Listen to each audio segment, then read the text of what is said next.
कोल्हापुरी तडकामध्ये आज आपण बघणार आहोत हराभरा कबाब। इथे मी पाणी बॉईल करायला ठेवलेलं आहे। एक गड्डी पालक आहे आणि अर्धी वाटी वाटाणा घेतलेला आहे, फ्रेश वाटाणा आहे। याच्यामध्ये आपल्याला अर्धा चमचा हळद, अर्धा चमचा साखर आणि अर्धा चमचा मीठ घालायचं आहे आणि 5 मिनिटांसाठी हे आपल्याला बॉईल करून घ्यायचं आहे। 5 मिनिटांनंतर हे आपल्याला लगेचच थंड पाण्यात घालायचं आहे आणि त्यातील पाणी पूर्णपणे काढून टाकून आपल्याला मिक्सर जारमध्ये पेस्ट बनवून घ्यायची आहे। याच्यामध्ये बिलकुल पाणी घालायचं नाही पेस्ट बनवताना। पॅनमध्ये 1 चमचा तेल घेतलेला आहे, अर्धा चमचा जिरे, आलं, लसूण आणि हिरवी मिरचीची अर्धा चमचा पेस्ट घातलेली आहे। इथे फ्रेश बीन्स अगदी बारीक करून घेतलेले आहेत, अर्धी वाटी आहे।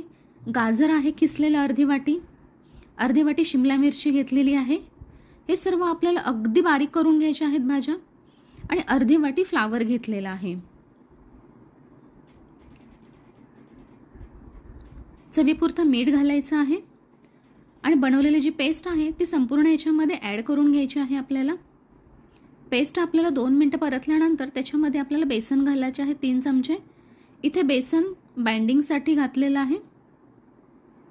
मिरची पावडर अर्धा चमचा धनेपूड, अर्धा चमचा जिरेपूड आणि अर्धा चमचा गरम मसाला, हे सर्व घालून 2 मिनिटांसाठी परतून घ्यायचं आहे। एका बाउलमध्ये काढून आपल्याला 10 मिनिटांसाठी हे बाजूला ठेवायचं आहे।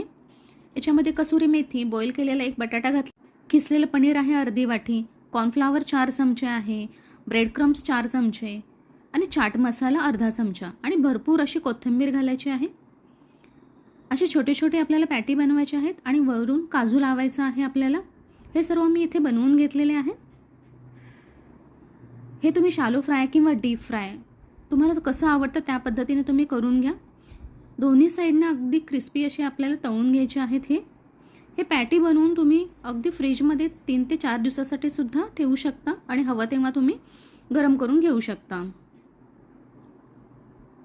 तर तयार आहेत आपले गरमागरम हराभरा कबाब। वरून तुम्ही चाट मसाले घालू शकता। तर ही रेसिपी तुम्ही नक्की ट्राय करा।